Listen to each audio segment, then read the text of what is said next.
Gabriel, buenas noches, montevideanas. Mate de por medio. Acá en este país tomamos mate a cualquier hora, o la mayoría de los uruguayos. Gracias por el espacio y por ocupar un poco de tu tiempo en este Sesgos, así se llama el podcast, 13. No sé si sos cabulero. Te tocó el 13, el número 13. Bueno, me gusta por el Loco Abreu. Sí, bien. Soy medio Oh, cabulero para dar los exámenes para jugar al fútbol. Siempre tipo, usé la qué misma cábula, remera. qué Se cábala. usaba siempre la misma camiseta. La Tenía misma. una que, o sea, una vez que ganamos no ganamos, le empatamos un partido a Danubio dificilísimo en el Parque Forno. Yo jugaba en Sudamérica, de atrás, y esa camiseta no me la saqué más de abajo yo jugaba en la IASA. Y después di el primer examen de bachillerato con una camiseta de sumo abajo de la camisa del liceo y salvé, y ahí siempre me acompañó hasta Nunca más. nunca perdí un examen. Solo perdí el examen de la libreta de conducir porque no la llevé, pero dije, no, pero lo perdí. Nunca más, no El la teórico de la llevo. libreta, sí, fue increíble, increíble. Pero bueno, o sea que esas cábalas, sí que el 13 capaz que rinde. Bueno, esperemos que rinda, por lo menos para nosotros y que nos podamos pasar un buen rato. Gabriel, quiero que sepas que yo soy médico, eso sabés, soy Sí, sí. pediatra, bla, bla, bla, pero en realidad yo quería ser historiador. De chiquito Ah, yo quería hacer historia. Y quería hacer algo vinculado a historia, quería ser profesor de historia. Y lo interesante es que en un momento se me da la dicotomía en el liceo, en el secundario, de que tenía que elegir porque también me gustaban las ciencias biológicas. Entonces estaba en ese vericueto. Es decir, bueno, ¿qué estudio? Historia, medicina. Entonces mis viejos me dijeron, podés hacer las dos cosas, pero primero hace medicina si te gusta igual. Entonces ahí, viste, yo dije, bueno, pero tarde o temprano siempre me vinculé, me gustó la historia de la medicina, pero en realidad lo que me doy cuenta cuando estaba pensando en esta charla con vos era que no sé cómo definir la historia. Me parece que como que todo el mundo sabe qué es la historia, pero es difícil definirla.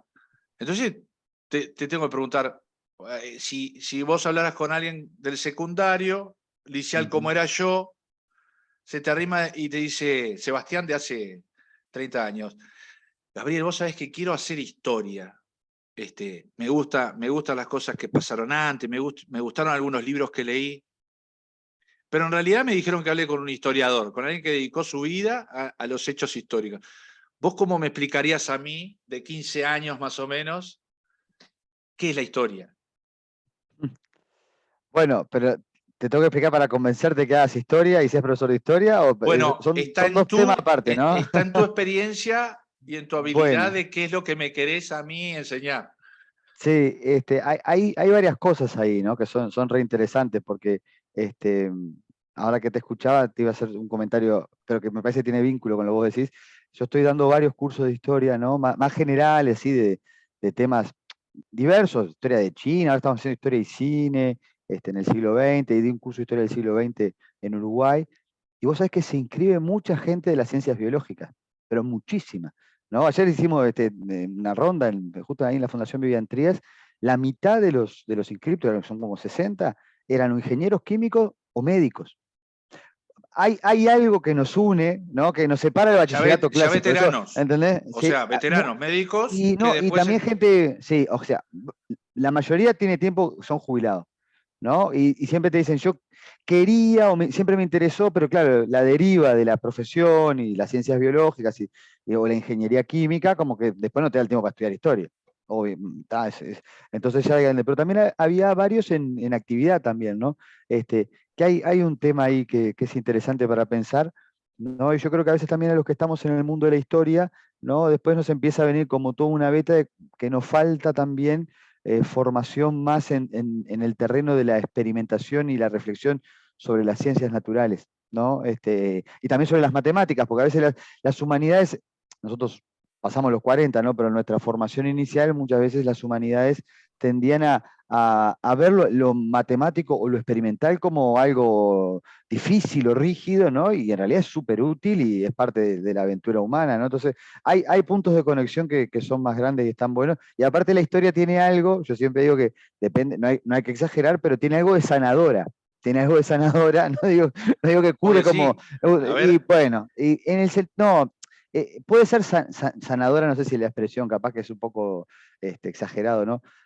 Pero reencontrar temporalidades, ¿no? Con respecto a procesos colectivos, pero también peripecias, crisis y también soluciones creativas de las sociedades, de la humanidad en el tiempo, ¿no? A uno le devuelven cierto eh, optimismo, no optimismo iluso, ingenuo, ¿no? De las posibilidades de, digamos, de construir una sociedad mejor, ¿no? De entender algunos problemas y saber que no son para siempre, ¿no? En ese sentido, yo creo que la historia puede ayudar a pensar utopías colectivas, ¿no? Y eso yo creo que sana en la medida que hace a la convivencia más armoniosa, lo que no quiere decir que eso evite problemas, ¿no? Ahora, la historia como disciplina, que me parece que eso es lo interesante, tiene una carga, yo creo que ahí, sobre todo muy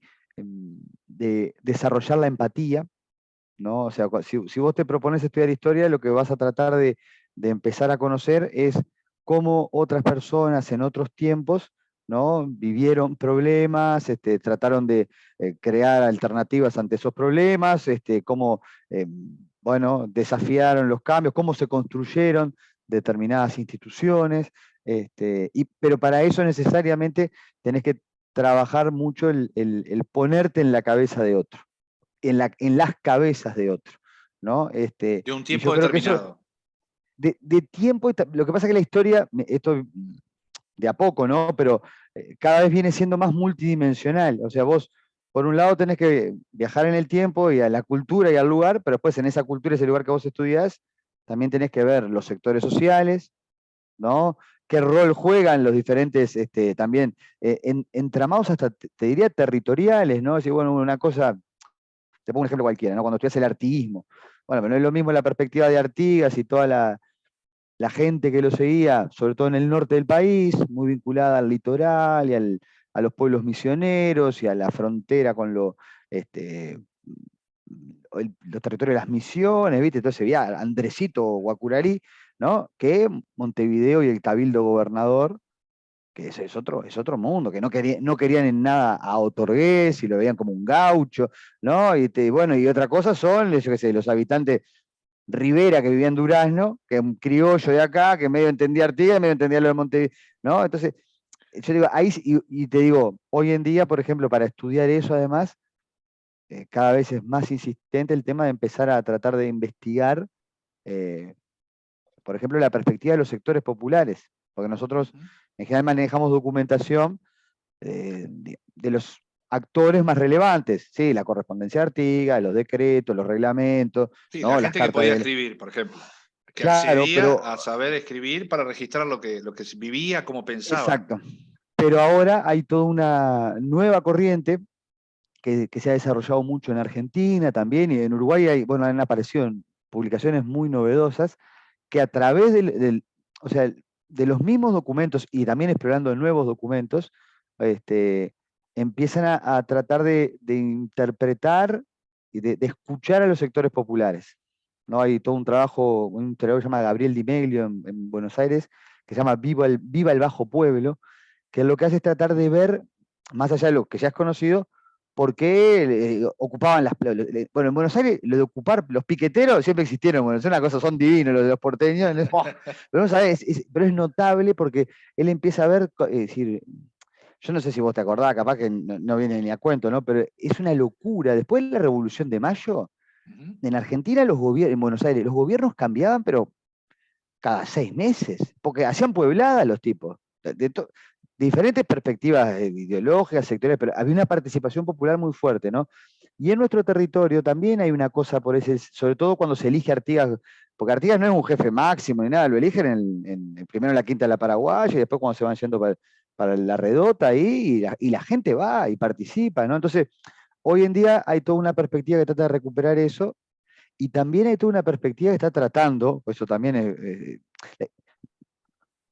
subtítulo, ¿no? La historia es una ciencia en construcción. Si a vos te interesa investigar algo, no es que ya todo lo viejo se conoce, sino que hay mucho más para conocer. Fíjate esto. Bueno, Está ese todo es el un tema, concepto interesante. Dijiste que es una claro, ¿no? ciencia, no deja de ser Es una una, ciencia. exacto, porque vos tenés Sí. toda, por ejemplo, la perspectiva de género. En general la historia tiene hay una historia y la historiografía, ¿no? Que como disciplina la historia moderna surgió vinculada al Estado-Nación, al relato de las naciones, ¿no? O sea, los primeros historiadores en general, te hablo cuando el concepto de ciencia, hasta que estamos conversando, se asocia a la modernidad europea, ¿no? Y ahí es decir, empieza a tener una metodología, o sea, rigor con las fuentes, ejercicio crítico, ¿no? Digamos, la heurística de la fuente, cómo fue construida, con qué criterios, su validación, y a partir de ahí una narrativa, que en general las fuentes eran fundamentalmente fuentes diplomáticas, fuentes militares, ¿no? Correspondencia, pero de las personalidades que en general eran hombres blancos, ¿no? Vinculado a lo militar o al poder político. Esa en general fue los reyes, no sé qué, esa en general fue la historia inicial, que digo, tenía sus virtudes, también tenía, generalmente estuvo muy vinculada también al romanticismo como movimiento cultural en Europa, ¿no? Entonces tenía como una cosa media, a veces, de exagerar, porque vos querías contar la historia de tu nación, exagerar ciertas cualidades, los alemanes tal cosa, los franceses tal otra. Bueno, la historia nacional uruguaya en un principio, bueno, tendió a mitificar a los charrúas o Artigas, ¿no? Está. Pero en la medida que era una ciencia, o sea, porque la clave de esos relatos era que no era una invención absoluta, sino que se basaba en documentos. Lo que pasa es que ha habido sucesivas corrientes científicas que le han agregado, pues yo te decía, toda la multidimensionalidad, ¿no? Otras perspectivas. La perspectiva económica, sobre todo ahí hay un gran avance, que todo lo que hizo Marx. Marx y muchos seguidores, pero Marx abre un camino de cruzar sobre todo lo político con lo económico y con las clases sociales.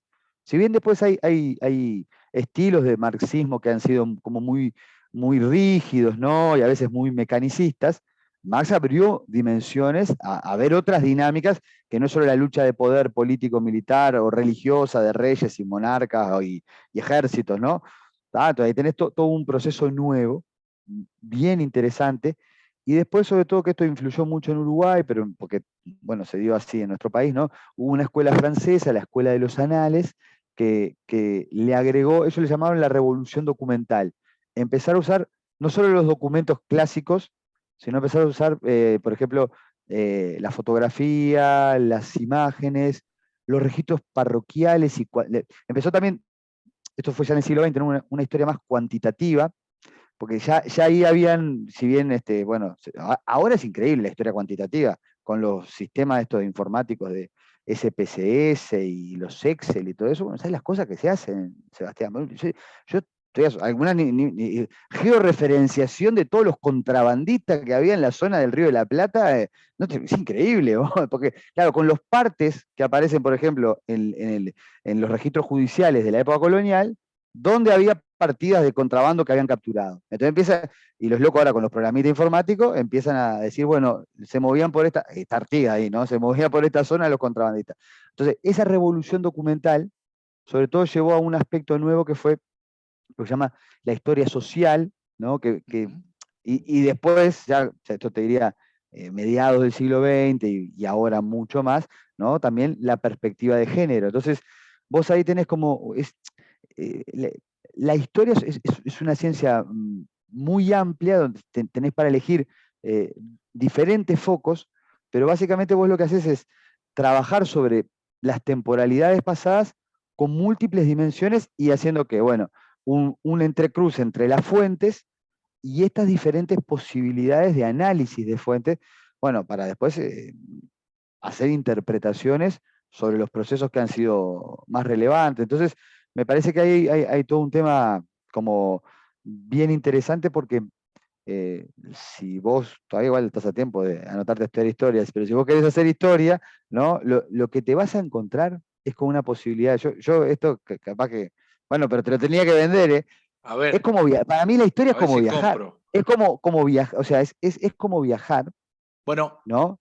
Pero con eso. una, pero con una guía previa que te ayuda a entender muchísimas cosas. No tenés, o sea, no precisás pagar la audioguía del museo, sino que los instrumentos de nuestra disciplina lo que te dan es como el métier para vos poder, obviamente, tenés que dedicarle tiempo a la lectura, al audiovisual, ¿no? Ahora, aparte, hay muchísimas fuentes que están en. Esto de la revolución documental para mí es notable, porque hay gente que está haciendo historia solo con audiovisuales ahora.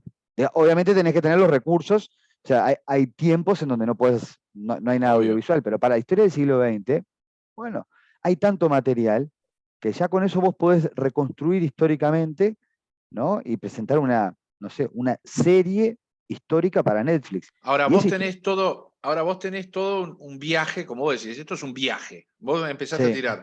Hay ciencia, es un viaje, la historia es una herramienta que está en constante construcción.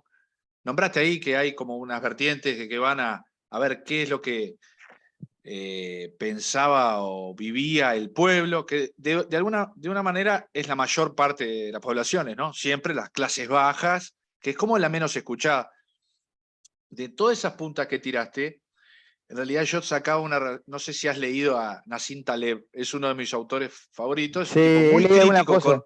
Sí. con todas las ciencias sociales, es muy crítico, pero en Ujú. realidad creo que es muy crítico porque le encantan, es un gran historiador, ¿viste? Usa historia, saca todo. Y él dice, una de las cosas que siempre dice es que la historia es muy opaca, es demasiado opaca, que uno solo ve, y vos estás hablando de registros, ¿no? De, vos tenés un registro, sea una pintura del siglo XVI, sea un registro en un convento o en una iglesia, en la matriz de Montevideo, de los nacimientos, tiene que haber un registro de alguna manera. Ahora, las voces del pueblo, por ejemplo, pueden ser transmisión oral, de familia en familia, de hechos y acontecimientos, y que claro, ahí entiendo un poco lo que dice Taleb de que es opaco, de que ahí se pierde, ¿no? Porque qué es verdad, qué no fue tan así, las voces que nosotros nos llegan en medios diferentes medios, ¿no? De los registros que puede haber de una época, tienen además, bueno, como se llama este podcast, un sesgo, ¿no? De él que lo escribió, que lo pintó, y que en realidad eso es la visión de esas personas. Y ahí vuelvo a esta última punta, que no deja de ser un cuento, una narración, ¿no? La historia es narración, es porque en realidad nosotros no podemos ir para atrás, no podemos hablar con gente que vivió en esa época. Y ahí me parece que es lo más fascinante, o por lo menos que más me gusta a mí, que es viajar.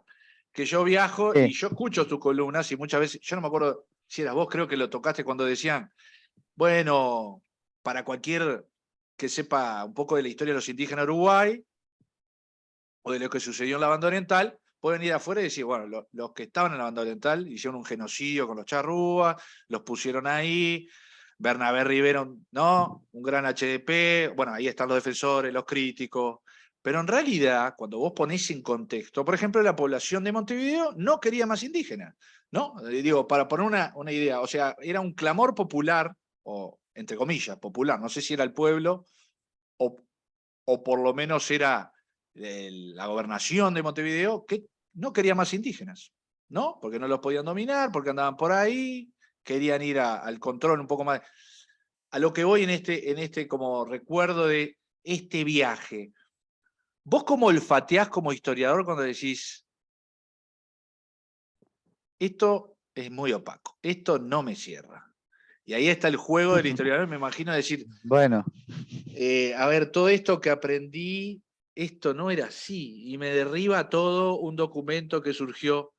¿Cómo manejás esa claro. angustia? Vos que sos No, docente, además, ¿me explico? Que capaz que tuviste mirá, generaciones enseñando sí, una sí. cosa que después no Bueno, era. eso es un tema re interesante, ¿no? Pero, viste, yo empecé por una parte que era el tema del ponerse, y a mí la empatía no me parece un concepto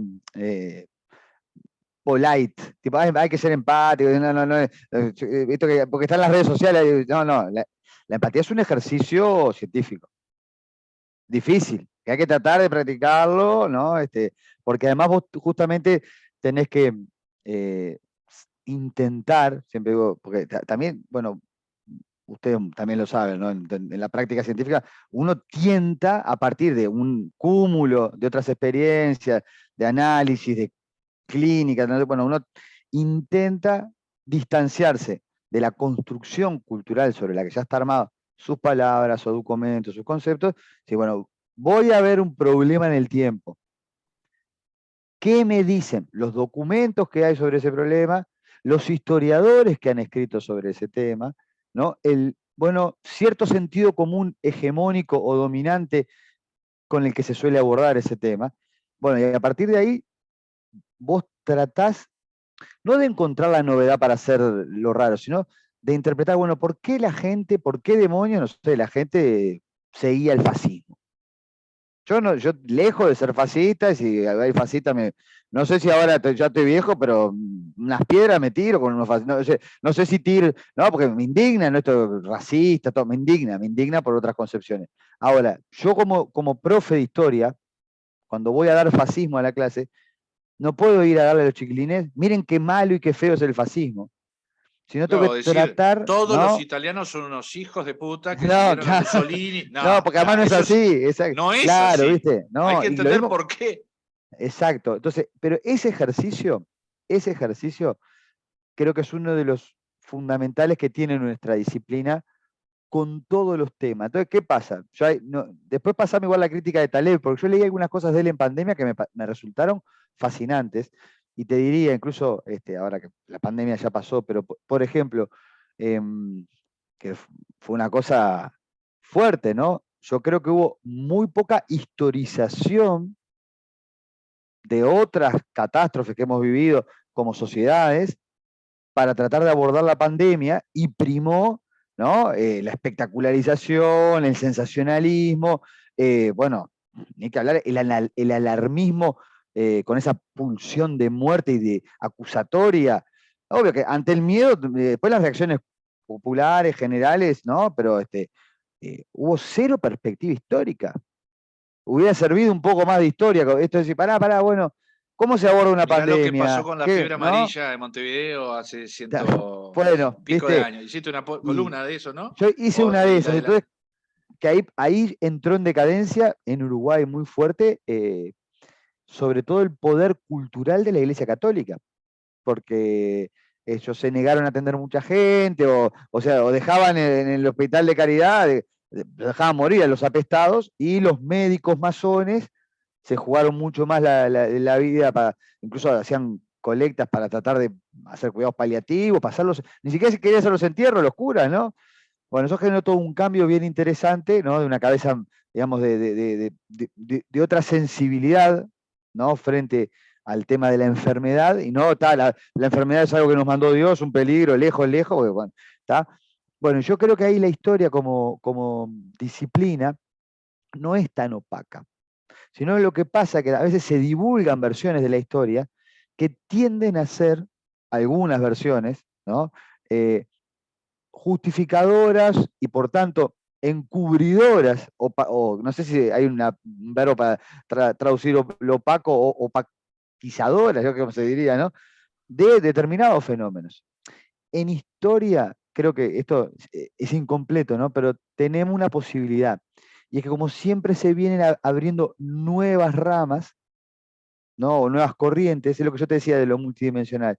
Bueno, durante mucho tiempo tuvimos una historia muy, sin duda, Sí, acotada en los eurocéntrica. registros, por ejemplo. Claro, no, Imagínate dentro de 100 años nuestros bisnietos bueno, cuando estudien todo lo que pará, pasó son ahora. dos cosas Sí, ahí, sí, Seba. Yo creo que los dale. registros siempre, no, los registros siempre son más abundantes de lo que podemos abarcar, siempre. No es que nos falten documentos. El tema son las preguntas que le hacemos a esos documentos, por eso yo te comenté hoy, viste los anales, la revolución documental. ¿Qué era considerado documento histórico? Documento histórico tienes un documento público, una resolución ministerial, un parte de guerra, eso es un documento. Pero digamos, no sé, por ponerte un ejemplo, ¿no? Pero la nota de una esclava que sabía leer y escribir pidiendo Eso para no que la servía. liberaran. No, porque no entraba en el registro de los historiadores de la nación lo que pensaban las esclavas. Ahora, es lo que yo te decía, mirá, por mucho tiempo en Uruguay, los registros parroquiales no eran considerados documentos. La iglesia nunca fue, hay algunos historiadores que sí lo han hecho, ¿no? Pero nunca fue un foco de estudio, porque Uruguay tuvo ese rápido proceso de secularización y después de laicización extrema. Claro, pero para la historia colonial, los registros parroquiales son fantásticos, tenés de todo. Entonces, ahora hay gente que está estudiando eso, incluso, vos no sabés la imagen que hay del siglo XIX por las nuevas historiadoras, a nivel social y cultural, es mucho más rica que el viejo Civilización y Barbarie. Pero estaban esos documentos. Lo que pasa es que las preguntas no se le hacían. Entonces, mirá, y te digo, para dentro de 100 años, yo justo lo venía charlando el otro día con mis hijos, ¿no? Porque dentro de 100 años, imagínate cuando quieran hacer la historia de la pandemia. ¿Cuántos Zoom, podcast, Ah, Twitter, cosas, todo. mails se van a perder que nadie los va a ver? Sí. Allá los de Google se harían un festín. Después capaz que crean un bot ahí para que... Pero el tema es cómo armo yo el algoritmo para recoger toda esa información, ¿no? Y ahí está la clave. Por eso, no sé qué leyó Taleb ahí para decir que es opaca. Pero nosotros, por lo menos desde nuestro lugar, ¿no? Acá en Uruguay, con todo lo que se pueda y no, para la historia tenemos una mirada crítica con el eurocentrismo, una mirada crítica con la visión patriarcal, una mirada crítica con la estructura de clases rígida y con el racismo, que todavía es permanente, y también una mirada crítica con respecto a qué, a los modelos de desarrollo y distribución de la riqueza que se han dado. Con esa perspectiva, con esa perspectiva, después hay enfoques de la historia que van quizá a aspectos más vinculados a la historia reciente, la historia local, la historia económica, ¿no? Pero creo que hay abundancia de fuentes como para poder hacer buenas historias. Por ejemplo, ahora han salido trabajos muy buenos, ¿no? Yo que sé, o sea, sobre la dictadura, ¿no? Yo sé que no me preguntaste esto, pero yo me colgué solo. Pero a veces dicen, no, porque la historia reciente está sesgada. No, no, no, no, no. Sesgada. Si algo es sobre la historia reciente es, incluso que ahora apareció más documentación después de, digamos, con los gobiernos del Frente Amplio, y todavía falta, ¿no? Todavía falta. Pero se abrieron todos los archivos de inteligencia que se encontraron. ¿Te acuerdas que se encontró el viejo archivo que encontró Berruti, ¿no? La primera Sí, ministra de Defensa, que estaba sí. escondido, ¿no? Pero con todos esos archivos, ¿no? Más los testimonios, la memoria, los análisis regionales y globales, los documentos de la Guerra Fría de Estados Unidos. Bueno, hoy tenemos pila de producción historiográfica muy seria. El tema es que mucha gente no la lee. O mucha gente dice, los dos demonios, o esta historia es la cuentan con perfil izquierdista. No, no, fue una dictadura, fue un régimen de terrorismo de Estado, están los datos, está cómo fue, ¿no? Hay discusiones, obviamente, no está cerrada, sino que está mucho más abierta y fermental. El gran problema de ello creo que a veces está en cómo se difunde la historia también, porque Ujú. hay una cuestión ahí Que ahí bueno, que laburás nosotros lo... mucho vos, ¿no? Porque no en vano Bueno, estás sí, presente en medios masivos de comunicación hace mucho tiempo. Vos ahí, ¿dónde viste la beta? O sea, más allá de que te gusta, ¿te parece que hay un rol de que el historiador y que el que usa esa herramienta, la investiga y eso, tiene que también ser cauto y ser muy hábil en la manera como se divulga la historia? Digo, bueno, porque vos tenés o sea, tanta historia como historiadores, ¿no? O gente que se ha vinculado a eso. Tenés libros de historia que son fascinantes y súper entretenidos, y después tenés esa historia, bueno, capaz que es como el arquetipo del historiador rígido, de las fechas, de las no sé qué, que capaz que no es tan atractiva para la mayor parte de la gente. Y en realidad sí es una herramienta en construcción, cuanta más divulgación haya, y discusión y crítica de los análisis que pueden hacer historiadores, en realidad mejor historia vas a tener. Porque alguien puede salir sí, a criticarte y decir, no, Gabriel, mirá, lo que analizaste y de esos registros, fíjate que no sé, la historia reciente de la dictadura uruguaya o de los años 70 y 80, la mayoría de la gente que la vivió puede que esté viva hoy en día. Yo nací en dictadura, digo, vos también. sí, O sí. sea, a lo que voy es, este, cuán importante es la divulgación, porque digo, agarrando a esa punta que vos tiraste, decir, ojo, porque la historia es como se divulga también. Bueno, pero de hecho la Bueno, ahí hay un historia es tema. divulgación. Claro, claro. Mira, yo justo estoy un poco, siempre lo comento porque, y me parece importante además, ¿no? Un poco a medio camino, ¿no? O sea, ya hablándole al Seba de hace 30 años, ¿no? Bueno, mirá, yo estaba entre literatura e historia, ¿no? Ajá. Este, y bueno, me gustaban las dos, fue lo que me gustó en el liceo un poco, ¿no? Y además justo en ese momento empecé a mí me despertó mucho el gusto por la historia, un libro que siempre lo recomiendo, de Carlos Machado, se llama Historia de los Orientales, que además tuve una gran profesora de liceo que Los daba tres otra tomos. versión, sí, Tremendo los tres libro. tomos, pero ella daba una versión más clásica de la historia, y Carlito Machado tiene una visión como, sobre todo en el siglo XIX, mucho más revisionista. Y yo me acuerdo que me dejó teníamos que presentar un oral, ¿viste? Esas cosas de sexto de liceo, sobre la independencia del Uruguay, y yo fui con Carlitos Machado, que era muy crítico, y me felicitó por traer varias visiones, y ahí como que me enganché.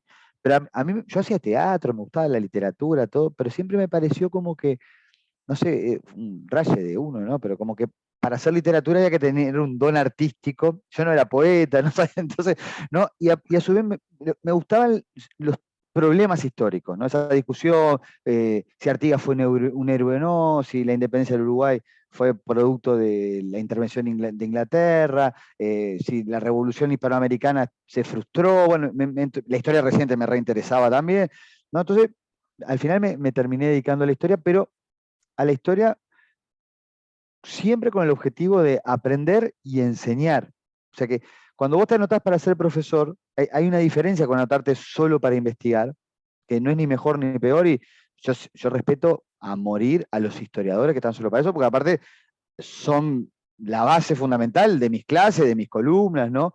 Pero vos cuando estudiás en el IPA también te estás posicionando con, vuelvo a la palabra, ¿no? Con una empatía hacia conocer, pero también después te vas a posicionar con una empatía hacia quien le vas a tratar de proponer compartir un conocimiento. Yo no digo transmitir, porque no es que yo leí esto y ahora no. Yo cuando voy a la clase, cuando vamos los profesores a las clases, Sí, o motivar el llevámoslo. interés, ¿no? El docente Claro, tiene pero que además motivar, que te motivar interese eso. y te van a preguntar y te van a decir, pero ¿usted por qué dice esto, profesor? Porque después lo que la vida te lleva, ¿no? Yo ya no sé cuántos alumnos he tenido en mi vida, pero pues claro, tenés muchos grupos de liceo, después grupos de facultad y eso, ¿no? Que tenés gurises de todas las extracciones ideológicas y sociales. Y para algunos que le cuestiones Artigas está buenísimo, pero otros, ¿no? O lo mismo, cuando hablas de dictadura, no todos tienen la perspectiva quizá que nuestras familias compartimos, ¿no? Digamos, de poner el foco en los derechos humanos. O para algunos la dictadura fue una época de seguridad. Entonces, pues yo no puedo ir a la clase a decirle, no, tenés que cambiar tu cabeza. No, vos no vas a colonizarle la mente a los chiquitines. Si algo no podés hacer con los chiquitines, por suerte, ¿no? Es adoctrinarlos. No Bueno, puede ser. esa Tenés que ir con etapa que cabeza. vivimos y Claro. que, pues yo le he hablado con gente más veterana, mira qué interesante, lo que me han dicho gente que, o sea, de la historia reciente de la dictadura hay mucho escrito, libros, pero por lo general los que escribieron los libros son, ¿no? Para poner dos grupos grandes, la teoría de los dos demonios, que ahí está, ¿no? Puede Mm. estar Sanguinetti, líderes también, que tienen una percepción de que hubo una guerra, una situación de guerra y bla, bla, bla. Después, obviamente, está toda la parte que estuvo vinculada a la resistencia, predictadura, durante la dictadura y posterior. Pero el tema es que la mayoría de los libros están hechos por gente que estuvo muy vinculada, por políticos, por expresos políticos, por revolucionarios, por gente que estuvo en el exilio. Ahora, volviendo a esa beta que vos me dijiste hace un rato, la historia de la mayoría de la gente que vivió en dictadura no está muy contada. Buah, Y el ejemplo que te al pongo lado. es, por ejemplo, vos hablás con cualquiera de nuestros padres, abuelos, no está la historia contada de lo que era vivir en dictadura, de lo Tal que cual. era, ponele, voy a hacer el cumpleaños de mi hijo, ¿no? Tenía que ir a la seccional policial más cercana, pedir digo, yo no recuerdo porque era niño, pero mis padres y toda la gente de mi entorno, el sufrimiento de vivir en dictadura, y no era solo el sufrimiento del que estaba preso, que obviamente que sufría, ni que hablar de los desaparecidos, pero era la violencia cotidiana, ¿no? El que no estabas caminando seguro, no podías hablar Contigo, Gabriel, yo no podía estar haciendo esto sin permiso, no podíamos estar en una esquina de 4 o 5 sin temor, o algo tan sencillo como en quién confiar que no conoces. Ese Ah, tipo de mirá, historia no está escrita. todavía no está. Es muy No difícil. está escrito. Lo, ¿Vos cómo lo que digo, pasa. y yo pensando, perdona que me cuelgo con esto, Sí, sí, pero sí, sí. digo, yo pienso cómo transmitirle a mis Te gurisas, cuento. me Mirá, explico, y decirle, ¿sabés el- qué? Lo que vivió papá cuando era chico y salía capaz que Fua, una caceroleada, pero yo no recuerdo cómo mis adultos me protegían de ese ambiente hostil. ¿Me explico? O sea, van totalmente. a tener, Yo y ellos siempre van a digo leer que muchos falta libros, un Cuéntame, ¿viste? ¿Te acordás exactamente, la serie española? No sé si la llegaste a ver vos, Cuéntame, la de que. contámela vos. No, Cuéntame es una serie que protagonizó Manuel Arias, que la hizo TV Española. Mirá, qué temún, ¿no? Porque arranca con la guerra civil, ¿no? Y es un abuelo que va contando al hijo cómo era, y viven en el franquismo y la apertura. Entonces, la serie, pero en el medio de la serie, cada tantos capítulos, hacían debates entre historiadores. Está muy interesante la propuesta. Era una forma de. Porque hay cosas que si vos, digo, la ventaja del audiovisual es que podés sintetizar vivencias, sensibilidades. Claro que mucha gente no te va a leer libros de historia. Yo eso lo entiendo, es comprensible. Ahora, mira, te iba a contar un detalle porque creo que ahí coincidimos, ¿no? Yo, cuando tuve mi primer grupo, allá en el 2001, en el Poveda, que teníamos tercer año, y pues que yo siempre lo cuento por las dudas, ¿no? Ya en el programa este, del plan de 1986, del retorno a la democracia, de la nueva ley de educación de urgencia que salió, que bueno, el Codicen lo había presidido Pibel de Voto, estaba establecido que en tercer edición se podía dar historia hasta la historia reciente, porque había una intención, no estaba prohibido dar historia reciente. Bueno, yo aproveché, en el Poveda era un buen colegio, había buen contexto, y en tercer año dimos todo, las guerras mundiales, la Guerra Fría, dije, bueno, vamos a dar historia reciente, pero yo dije, bueno, vamos a hacerlo con cuidado. 2001 todavía no había la crisis, pero Valle me acuerdo que había llamado a hacer la Comisión para la Paz, dentro de todo había un cambio con respecto a otras épocas, ¿no? Pero bueno, yo dije, lo mejor sería que los chiquilines armen en grupos qué le preguntarían a sus padres o abuelos sobre la dictadura, ¿no? Armar esos cuestionarios, ¿tá? Y que hagan en equipos, tratando de entrevistar con perfiles diferentes en sus familias, ¿no? Uno que fuera un empleado, otro que tuviera militancia, otro que fuera del interior, tratar de agarrar diversidades, ¿no? Y que las compararan las entrevistas y luego, obviamente, íbamos a trabajar el tema en clase. Pero yo desde el inicio, que eso, bueno, trabajé muchos años en secundaria, ¿no? Siempre aposté a que el tema se llevara a las casas. Más que venir, ¿no? El profesor y decirle, la dictadura tiene 3 etapas y no sé qué, no sé cuánto. Eso lo hacíamos O después, sea, ¿no? ir a buscar qué es lo que pasaba en las familias. Conversar, conversar. Algunos decían, profesor, pero no sé, varios. Mi papá conoce una vez unos flacos divinos, los gurises, ¿no? Conocían al ñato Huidobro, te fueron a entrevistar a Huidobro, ¿no? Otro conocía una vez unos gurises entrevistaron a Jorge Valle. Entonces, claro, pero esa como eh, erupción de memorias, ¿no? Después traerlas al aula y aportarles una mirada historiográfica, ¿no? Así, bueno, ¿cuáles son las preguntas que se hacen desde la disciplina? ¿Por qué hubo un golpe de Estado en Uruguay? ¿Qué relación tiene con los golpes en América Latina? ¿Cómo influyó la Guerra Fría? ¿Qué pasó con el descrédito de la democracia? ¿No? Y mirá, yo me acuerdo que yo empezaba la clase, mira, te lo cuento, porque bueno, ya que estamos charlando todo, pero son esos recuerdos muy lindos, ¿no? Yo que te conté que me interesaba mucho literatura y eso, y nosotros tuvimos un profe de literatura que en tercer año, loco, vive, es un gran amigo ahora, se llama Charles Ricciardi.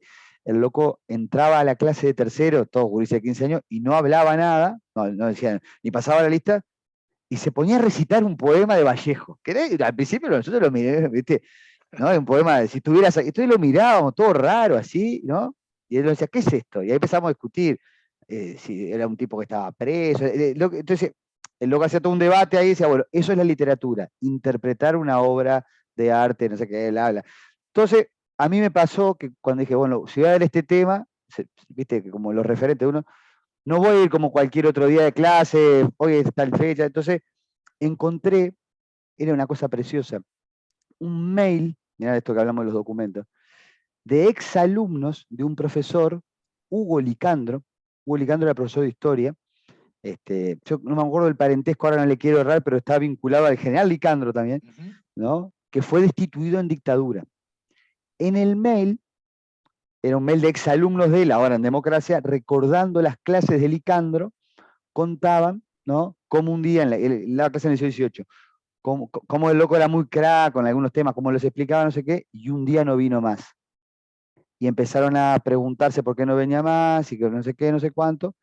Yo leía ese correo, era un correo actual, y después leía un testimonio, re interesante también, de un librito, pues, chiquito el librito, que se llama Educación en tiempos de dictadura, que coordinaron 3 historiadoras, donde hacían entrevistas a jóvenes que iban al liceo. Entonces, yo leía los fragmentos de las entrevistas, ¿no? Decía, bueno, ir al liceo era, no teníamos que hacer cola para que nos revisaran el largo de la pollera de las chiquilinas y el del pelo a los varones. Los bigotes, No en vez podíamos, de barba. exacto, no podíamos estar más de A3 en el liceo. La mayoría de los profesores eran horribles porque no sabían de los temas. Había algunos que eran militares, pasaban de 3 formas la lista para perder tiempo en la clase, las sanciones. Entonces, yo me paraba en la clase, ¿viste? Sin decir nada, y empezaba a leer primero la de los chiquilines, ¿no? Yo me imaginaba que con eso por lo menos alguna conexión iban a hacer con su edad, así, testimonio del liceo, y después leía una de un profesor, yo leyendo ahí, y a partir de ahí le decía, bueno, ¿qué les gustaría a ustedes saber de la dictadura? Bueno, en Claro, o sea, grupos, hacer de ellos mismos la historia. ¿entendés? O Un sea, poco sí, la historia ¿viste? es de ustedes, de todos nosotros. Entonces ahí se generaban cosas muy interesantes, ¿no? Que bueno, obviamente, mira, este es todo un debate que tenemos entre los profes, los historiadores, la gente que está en la vuelta, con varias y sobre todo muchas compañías que dan didáctica y creemos que también en las clases de historia vos producís conocimiento histórico. Claro, después eso no termina en un libro, pero para esos chiquilines, para esas familias, porque no fue que cada uno contaba lo que se le cantaba, porque digamos, no, porque mirá, la madre de fulano dijo que había dictadura en la época de Pacheco. No, pará. La época de Pacheco es una época de creciente autoritarismo, pero hubo elecciones, ¿no? Pues después empezás a hacer como el análisis más histórico, científico, sobre la memoria. Lo mismo, ¿no? Los Tupamaros fueron culpables del golpe de Estado. No, los Tupamaros fueron derrotados en el año 72. Ese Fue mucho trabajo antes, claro. es re lindo porque vos como que pones en práctica la disciplina con, bueno, el aula, los gurises, las familias también. En general era muy bien recibido por familias de todos los espectros ideológicos. A veces te decían, este tema en casa no lo hablábamos, no, desempolvó cosas que no sé qué. Ahora, en el tema de yo te diría, la vanguardia de la producción historiográfica, hay un problema con la divulgación histórica, ¿no? Que esto es otro aspecto, pero que creo que se entrecruzan, ¿no? Y es decir, a veces los sistemas académicos llevan a un exceso de eh, rutinas de investigación y de producción que se vuelven endogámicas y no salen a la luz pública, más allá del entorno, ¿no? De los congresos, revistas especializadas. Yo lo digo yo las leo con lo más que puedo, a mí me interesa mucho leer la revista especializada, pero después tiene que haber un retorno a la sociedad de eso, porque si no, es decir, nos estamos perdiendo de mejores preguntas, análisis más finos, o sea que te encarnan más en verdades para comprender el pasado.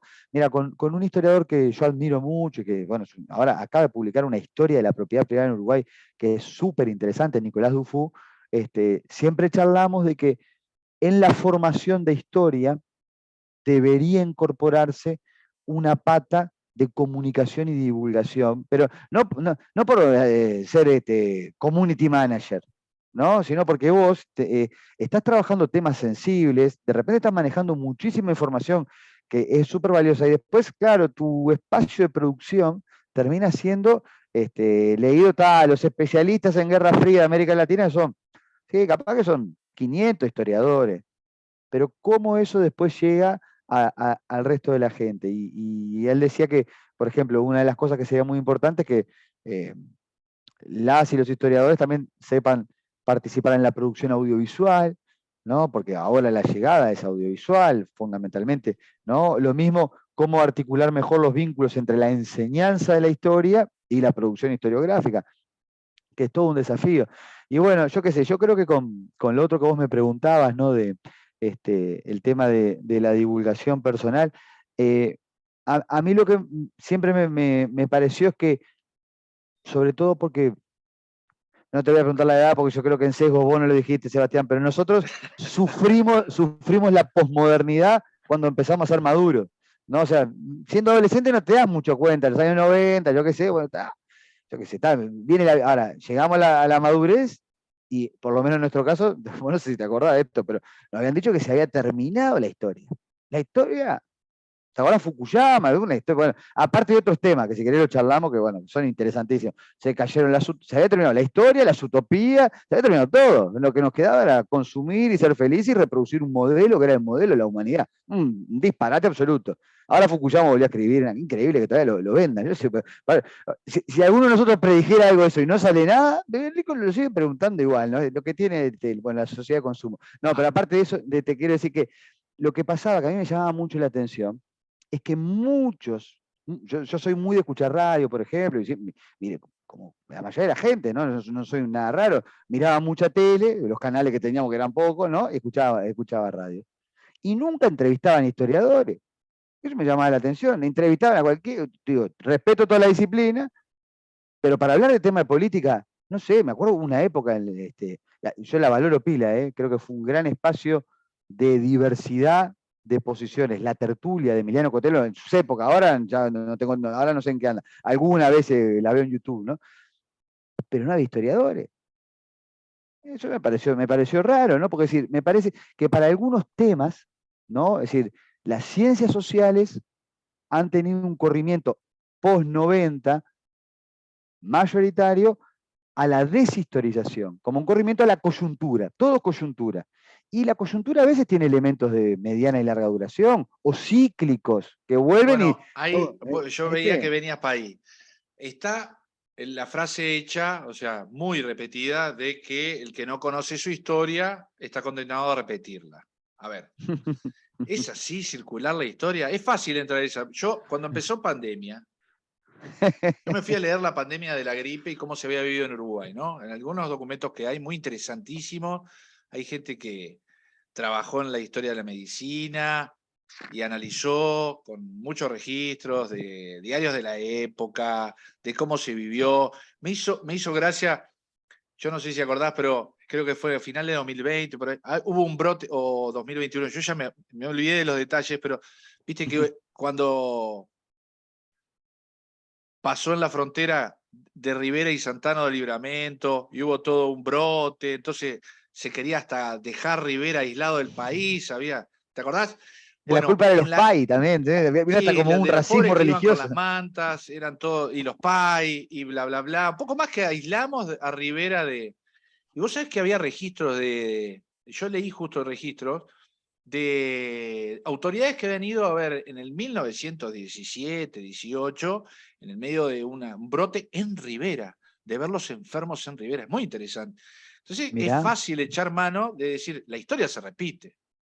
Ahora, ¿se repite la historia? ¿Cuánto me sirve yo saber, para pelearte un poco, Gabriel? De decir, porque al principio cuando empezamos a hablar dijiste, pucha, empezó la pandemia y es como que nadie le dio bola a ver qué había pasado en las otras pandemias y cuántas de las cosas las estábamos repitiendo o la íbamos a repetir. Ahora, ¿es real eso, esa frase? ¿Qué crítica le haría a esa frase? Es decir, bueno, o sea, ¿vos podés predecir lo que va a pasar? Por ejemplo, Taleb, no por citarlo, no, te diría que no, que el mundo es impredecible. Justamente, se trata de vivir el mundo gestionando los riesgos de lo impredecible que es nuestra vida, digamos. No sé, ¿cómo empezó la guerra sí, mundial? ya. ¿Cómo empezó este desastre? No, empezó en Wuhan, en un mercado, no sé. Pero alguien podía predeterminar o sabiendo de qué, conociendo la pandemia previa, podíamos predecir esto, no podíamos predecir. Para hacerla resumida, ¿es Sí, sí, verdad está esa bien. frase hecha? O sea, ¿es La de, circular la historia? yo no digo que fuera circular, le digo que hay ciclos, vos podés detectar ciclos, vos podés detectarlo. pero los ciclos no son una condena al futuro. O sea, si se repite es que algo no cambiaste que se vuelve a dar. Pero eso no quiere decir que estés condenado a repetirlo. O sea, ponele, te cambio el ejemplo, ¿no? Pero justo ahora que son 20 años de la crisis del 2002. Si mirá, Uruguay tiene crisis financiera aproximadamente cada 25 años, arrancando de 1865. O sea que, y están con sus variantes, pero vinculadas a desequilibrio de la balanza comercial y la balanza de pago, un poco de desregulación mala del sistema financiero en connivencia con malos manejos de las políticas económicas públicas, y entonces una caída de la actividad, empobrecimiento, pero son cíclicas. ¿Qué pasa que Uruguay no revierte eso? ¿Está condenado? Yo creo que no. Lo que pasa es que después hay otros juegos que empiezan también a tener que ser analizados históricamente, de componentes de las élites y quienes acceden a los, digamos, lugares de decisión, capacidad de movilización de otros actores sociales que pongan freno y alternativa, la coyuntura regional, la internacional, cómo se inserta el país. Son elementos que, o sea, que si vos los combinás, empezás a darte cuenta que esos ciclos también los podés romper. No, yo no creo que la historia pueda predecir, ¿no? Lo que sí te puede tirar Pero me está pistas. jugando ahí, porque ahí me está diciendo, ¿Por bueno, qué? cada 25 años, entonces me atajo que el próximo quinquenio va a venir, No ¿no? sé, Porque no si es sé. cada Sí, 25, el yo no 2002, sé, 2002 no sé qué estuvimos mal, pasará. mal. Ahora capaz que cuando mirá si en Rusia con los pasajes, los pasaportes astesianos, Mirá cómo sube el terminamos. rublo y baja el dólar y terminamos todos mal. No sé qué va a pasar. No, no, pará, no, no. Pero hablando en serio, uno eh, puede detectar ciclos en diferentes áreas. Sobre todo donde yo conozco más, ¿no? Porque también me especialicé porque notaba que tenía como una debilidad ahí, fue en el área de historia económica.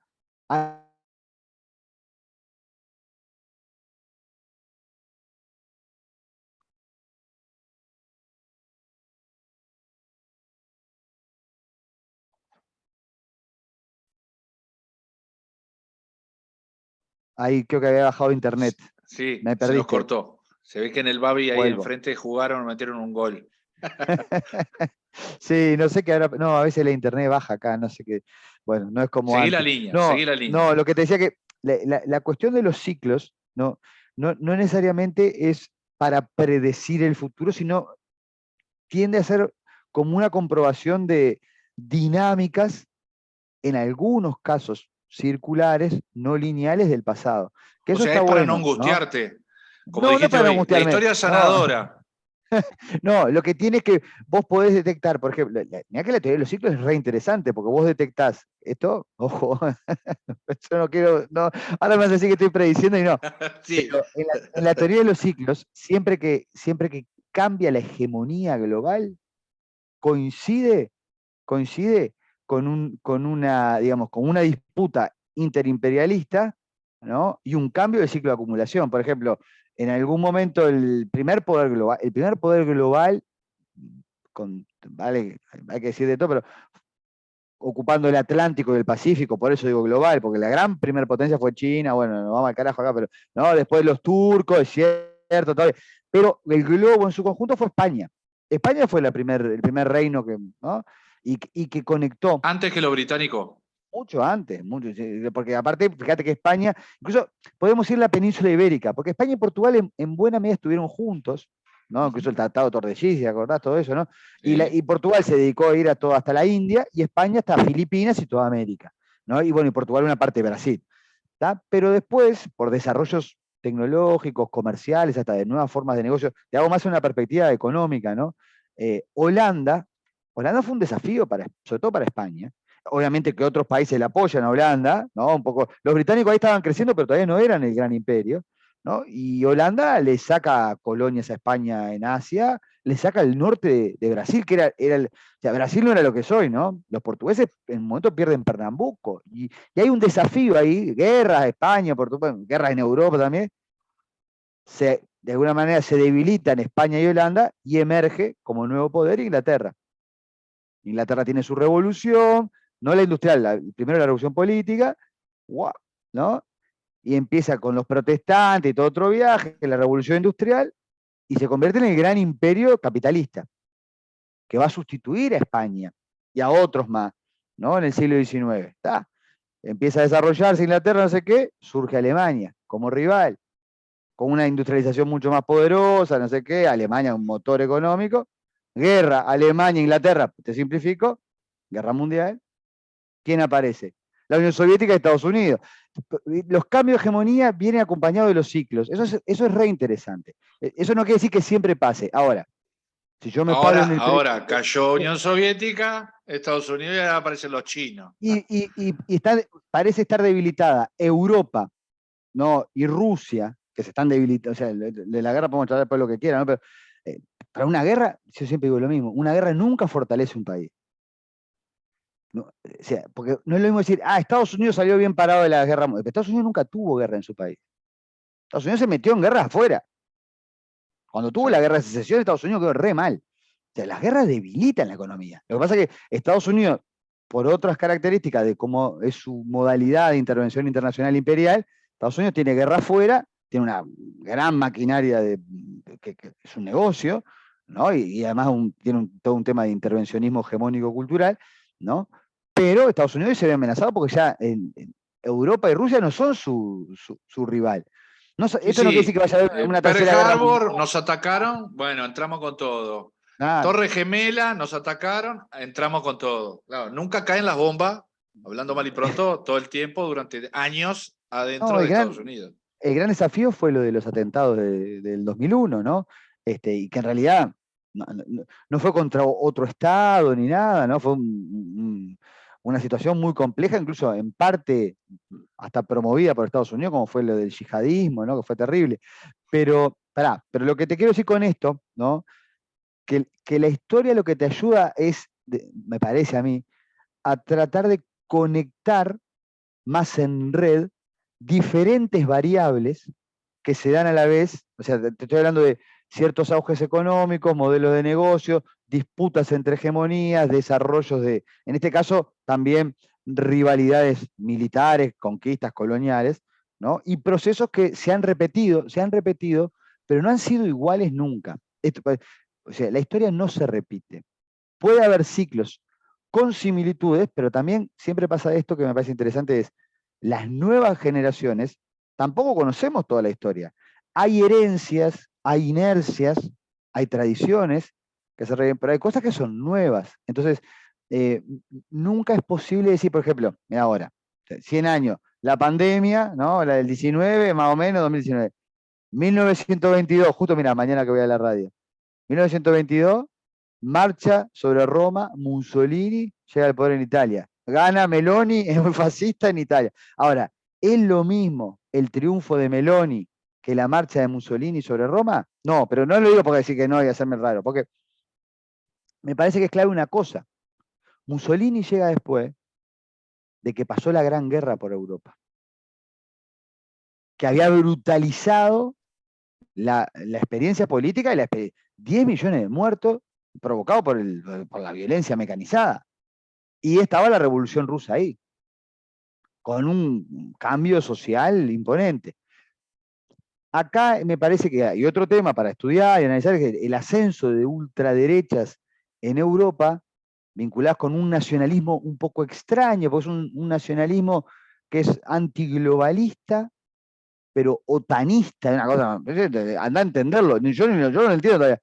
Pero a su vez, si se ponen, o sea, lo que sí sabemos es que si en Europa empiezan a triunfar nacionalismos belicistas, el condimento para, digamos, agitar más campañas de guerra y violencia está ahí. ¿Esto quiere decir que es Tercera Guerra Mundial? No. Pero que cuando las élites en Europa han tendido al ultranacionalismo, sabemos que no termina en la Unión Europea. Sí. ¿Se entiende? Entonces, acá, y este proceso lo arrancó el Brexit. No empezó con Giorgia Meloni. El Brexit que fue, Europa no nos sirve, que queremos que Inglaterra sea, porque Boris Johnson, que algunos lo elogian mucho, la verdad que Boris Johnson me parece un personaje nefasto, ¿no? Es decir, destruyó un proyecto colectivo. Que la Unión Europea tiene cosas que pida para mejorar, pero era una avanzada en que el supranacionalismo tiende a generar instituciones más comprensivas de lo diverso. ¿no? El nacionalismo es encerrarse, en este caso, incluso en una nostalgia de que Inglaterra ya no es más un imperio, Inglaterra es un aliado de Estados Unidos, juega un rol ahí, pero Johnson y el Brexit en sí mismo, que son tendencias que hay en los pueblos. Yo no, o sea, lo juzgo desde mi perspectiva personal, no histórica, pero bueno, vos estás optando por separarte, por romper, ¿no? Y eso exacerba otros nacionalismos. Entonces, claro, después no te gusta el nacionalismo de Putin, pero sí el nacionalismo de Ucrania, de un lío bárbaro. Si proliferan los nacionalismos, la gente no se entiende. Eso es complicado. O sea, me estás prediciendo algunas cositas que puedan pasar. Me dijiste que puede que haber condimentos para una nueva crisis porque hay ciclos económicos. Digo, yo creo Sí, que sí, sí, lo sí, puede. fascinante de la historia es esto, ¿no? Vos ahora, hablando conmigo, estás contando un cuento. Estás contando tu cuento, interpretación de un montón de estudios que tenés, ¿no? De lo que has leído, de lo que has escuchado, de lo que los que nos escuchen o que te escuchen a través de este podcast van a tener su historia y su percepción, su gatillo de ir a ver fenómenos de lo que estuviste hablando ahora, de la historia europea, de este primer imperio global que fue España. Yo hay veces que me pregunto, vos como historiador, ¿qué te parece como contemporáneo, digamos, qué te gustaría aportar a los futuros historiadores? Porque digo, está el tema de Ujú. los registros van a ser un montón, ¿no? Para decir hoy, si vos ayudaras a tus colegas del futuro, decir, esto es lo más relevante. O sea, hay un rol ahí en vos, es decir, esto es lo relevante, esta es la manera de Bueno, registrar. Esto, digo, porque de alguna manera las ciencias históricas, ¿no? Si lo tomás como una herramienta científica en una medida, tienen un método para sí, que otros mirá, repliquen el día de mañana eso. ¿Me explico? Te estoy no, obvio, pidiendo pero tus acá me estás visiones de proponiendo, sí, cómo sí, vas a algo que ayudar es. a tus colegas, a los Gabriel Kirichi dentro de 100 años, para que entiendan, por ejemplo, la dictadura de los 70 uruguaya y de la región del Plan Cóndor, etcétera, o la guerra de Ucrania ahora. O sea, ¿qué sirve de lo que Bueno, estamos registrando hoy y para vos qué no sirve para nada? ¿O es válido bueno, hacerse esa no. pregunta? Yo lo que creo, porque te acordás que vos al principio me dijiste una cosa que me parece importante, ¿no? Es que uno va pasando los años y se empieza a revisar, yo enseñé el tema de esta manera y apareció tal documento. Sí. O sea, lo primero que me parece es, o sea, yo ya no estamos conociendo nada, viste, yo no hablo como todo prudente y cuidadoso y largo mi frase, pero lo que te garanto es que por lo menos esa frase han pasado por varias instancias, ya sea de clases, de lectura, de pensar cómo decirla, que después uno obviamente va armando su estructura interpretativa, ¿no? Entonces, ser prudente, pero ya te digo, yo hace, no sé, estoy sacando la cuenta, pero hace 15 años de repente enseñaba la Primera Guerra Mundial de una manera, ¿no? Por ejemplo, con la perspectiva de género, y no había leído, porque no había accedido a leer la historia de las mujeres del siglo XX. Hay unas historiadoras que te cambian la mirada. Incluso yo pensaba con una base muy endeble, ¿no? De que como se había conseguido el voto femenino después de la guerra, y las mujeres habían participado en algunas instancias, sobre todo laborales, porque estaban los hombres en el frente, que había sido una etapa de avance. Bueno, estas historiadoras lo que muestran es que para el feminismo la guerra fue mortal, porque el feminismo venía creciendo muchísimo, se suspendió todo, es decir, la militancia feminista quedó atrás porque había que ir a apoyar a los maridos en la guerra o a los hijos o ser enfermos. Se volvió a los roles tradicionales, ¿no? Y el voto se generó como una concesión del poder masculino y militar el feminismo era visto como ir en contra de la patria. Ay, a mí me partió la cabeza. ¿No? Después, claro, lo incorpora. Yo lo que digo es que uno siempre tiene que tratar de, bueno, enfocarse con la prudencia de que tiene un conocimiento limitado. Yo te marqué como algunas dimensiones que me parecen súper importantes de siempre tenerlas presentes, ¿no? Eh, no ser eurocéntrico, no ser estrictamente de la mirada patriarcal, racial, clasista. Yo creo que ese arco lo tenemos presente. Quizá en un futuro, yo ahí estoy un poco más distante, aunque me interesa, ¿no? Hay una dimensión, yo prefiero llamarle orgánica que ambiental, porque ambiental yo lo asocio con una militancia que desconozco, pero hay una cuestión también de la historia y el vínculo con la geografía, la naturaleza, la transformación de ella, ¿no? Y a mí lo que me parece sí es que es importante con, un poco, vos me decías, para lo del futuro, ¿no? Tratar de que la divulgación se haga siempre referenciando las investigaciones que uno pudo conocer para contar su cuento. O sea, mi cuento, o sea, capaz que yo soy mejor o peor narrador, yo trato de ser entretenido. También las clases te ayudan mucho a darte cuenta cuando se aburren, cuando no, ¿viste? Sí, sí, sí. En las Pero el clases cuento no es, presenciales, ¿no? Porque el claro, Zoom para mí, es sí, nefasto. sí. El Zoom es difícil. Igual mira que con otro profe que trabajamos en facultad, con Gabriel Bukeli, logramos Zoom de 200 personas con participación, ¿no? El otro profe es un maestro también. Dale, después te cuento esas anécdotas, pues son increíbles, con gente participando por Zoom, yo no lo podía creer. Salieron bien. No, pero lo que te quiero decir es que a veces hay como un, yo diría, posible situación de engaño, de ilusión. Ah, pero el relato es entretenido, es un cuentito la historia. Ojo, eh, puede ser entretenido, pero tiene una base en determinadas investigaciones. Yo siempre, por ejemplo, cuando hago las columnas las comparto. Bueno, usamos esta bibliografía, se puede ampliar por acá, tratar de poner el cuento, pero también los problemas. Y que en algún, cuando digo problema histórico, es que hay asuntos que tienen diferentes interpretaciones.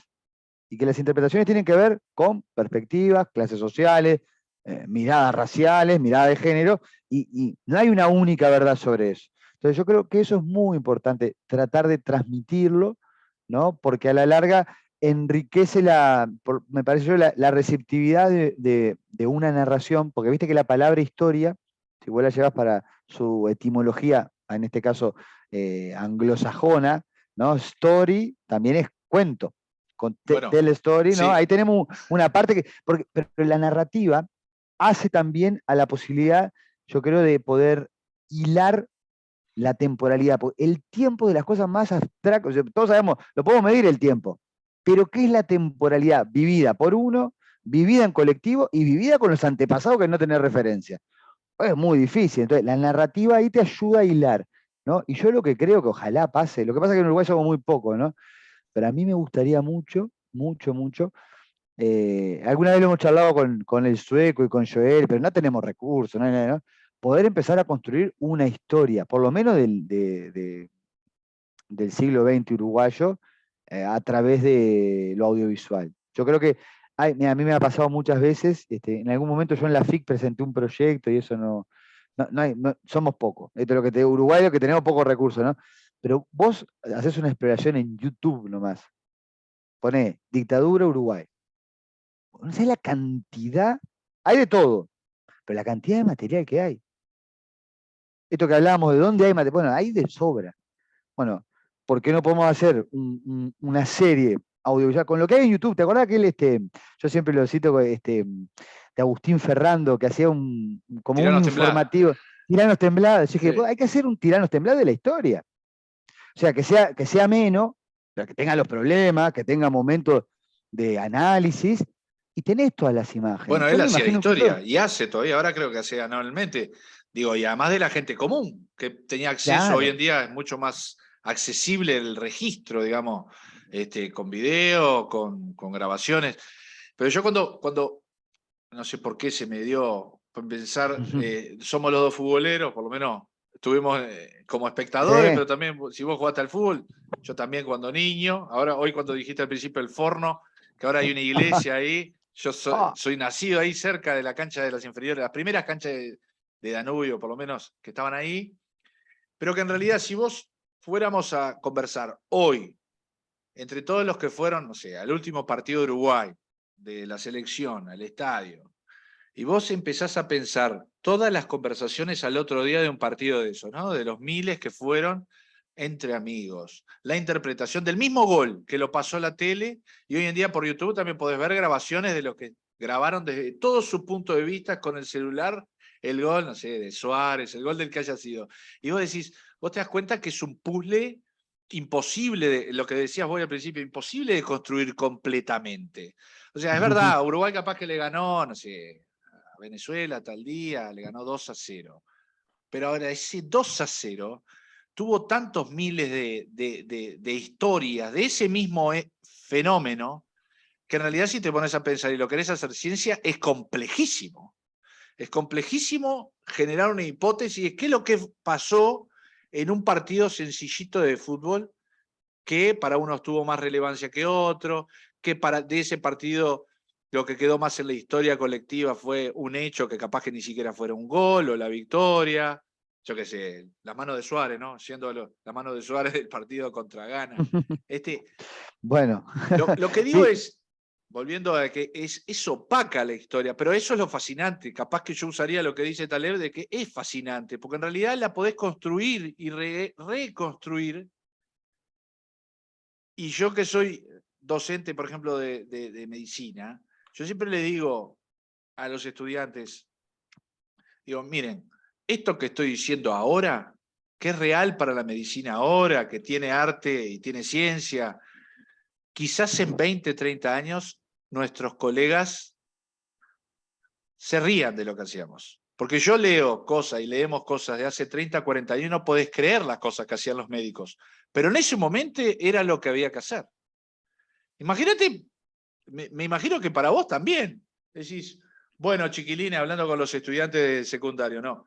Lo que vamos a hablar hoy de este hecho concreto, lo que sabemos es esto. Y esta es la interpretación que tenemos hoy en día, los historiadores, la ciencia historiográfica, pero en realidad capaz que vengo dentro de 2 años a dar la misma clase a sus colegas y le digo, lo que me dijiste recién, bueno, yo la visión de género capaz que no era la que tenía y una historiadora cambió la historia. O sea, me parece que lo que mostrás, o pensándola un poco, es la cantidad de movimiento que puede haber en la historia y que en realidad el arquetipo del historiador es como algo rígido de la fecha y no hay nada más lejano quizás de eso, aunque lo incluyan. sí, sí, me parece que, o sea, vos te pones a repasar otros debates historiográficos de los años 60 o de comienzo del siglo XX, y les pasaba esto mismo que vos contás, pero estaban discutiendo, el tema es qué era un problema histórico en aquel momento, ¿no? Yo que sé, en algún momento fue, ¿cuándo fue la independencia? Hoy no se discute, pero cada vez que viene un feriado te dicen, pero al final fue la independencia, fue el 25 de agosto, fue el 18 de julio, viste que o sea, ahora, ¿cómo lo discutían? ¿Qué herramientas tenían? ¿No? Se ha ido también acumulando un conjunto, yo creo que valioso, a veces ya se vuelve inabarcable, pero también hay tareas de síntesis, espacios colectivos, incluso yo soy muy optimista, ahí no sé, vos sos más pesimista, con la capacidad del buen uso de las tecnologías de la información. O sea, en algún momento, imagínate que alguien tiene el bot, digo yo, el bot, ¿no? Para todos los que grabaron con su celular el golcito. A ver, así no sé qué, y podemos, si hacemos buenos algo, lo que tenés que tener es una mezcla de, porque en la ciencia también la hay, intuición, olfato, creatividad ante un fenómeno, un problema, así bueno, ¿cuáles son las miradas que empiezan a ser representativas, ¿no? de la percepción de la emoción central de ese partido? Y si vos tenés muchos partidos mirados, lecturas hechas, análisis no sé qué, vas a poder aproximar mejor la construcción del algoritmo para procesar esa información. Que es un poco lo que hacen los historiadores con los documentos cuando tienen, claro, yo siempre tengo como referente a una historiadora notable, se llama Ana Frega, ¿no? Que para nosotros es una cra, y ya se leyó no solo la correspondencia de Artigas, ¿no? La de los otros líderes de las provincias, la de los pueblos, de todos los pueblos de acá. Entonces, claro, tiene horas de vuelo sobre aquel mundo, viajó en serio allá. Entonces, claro, no te entra en el debate más, digo, entre nosotros, pues, Artigas cero, ya tiene una dimensión. Claro que después, cuando ella produce su trabajo historiográfico, es un aporte sustantivo. Lo que no puede pasar, yo creo que ahí es, por eso volviendo a la pregunta anterior, ¿no? Es decir, vos, si vas a hacer una columna sobre Artigas, o algo breve, tenés que leer a Ana Frega. Si no la leíste, no tengo que esté mal. Podés hacerla igual, ¿no? Pero te estás perdiendo a alguien que hizo un trabajo, que no es como vos me decís, yo leo los médicos de antes, lo que probaban, pero hay clásicos que hasta errándole experimentaron con toda una serie de, bueno, casos, pacientes, intentos de, ¿no? Bueno, de atacar tal problema, que a uno le dan herramientas, por lo menos para posicionarse. Yo digo que el criterio científico es tratar de estar lo más cerca posible de la interpretación veraz, en nuestro caso, Es la de búsqueda la de la verdad. temporalidad. Sí, Es la me búsqueda de parece la que verdad. ahí hay una parte compartida. Y sabiendo, pero a mí me gustó eso otro que decías vos, que tenemos que estar preparados a que hay cosas que son impredecibles, o que, bueno, en tu caso, digo yo, o no tienen cura, o vendrá después, o, bueno, nosotros no sabemos bien todo, y convivir con eso, ¿no? Es decir, bueno, hay infinidad de historias que han pasado. Bueno, Por algo después aparecen, ¿no? bueno, pero mirá cómo se derriba una historia. O sea, no es que se derribe, cómo se reconstruye y cómo la historia en realidad es súper dinámica. Ahora me acordaba del partido, ¿te acordás de Italia 90? Brasil-Argentina, con Branco, el A ja que le da el izquierdo. agua Bueno, a ahí Bilardo. está. La historia eran las pegadas en el palo de Branco, De zurdazos, Brasil. 2 o 3 en el travesaño.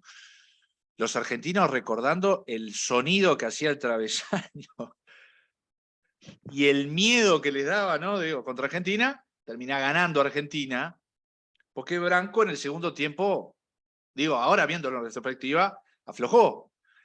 Y hace no tanto, digo, no tanto, esto fue en los 90, hace 30 años, pero creo que a principios de los 2000, Maradona o alguien cuenta de la selección que en realidad Bilardo, no sé si es verdad o no, pero está la historia, de que le prestaron el bidón, porque fueron a largue, creo, ¿no? Algo así. Le habían puesto, no sé si, qué pichicata o alcohol o algo, a los Dice que se brasileros. sintió mal. Sí, pero eso contó Branco. Yo no, o sea, ahí hay Bueno, que ir a las ahí fuentes. está. ¿Viste? Pero ahí va. ¿Cuál es la fuente? No, Y ahí Branco está que dice, una cosa que no me contestaste, a ver, dale. que es qué valor darle a la memoria colectiva oral, porque eso es memoria oral. Eso es, capaz que estaban los personajes que participaron, los actores de esa historia.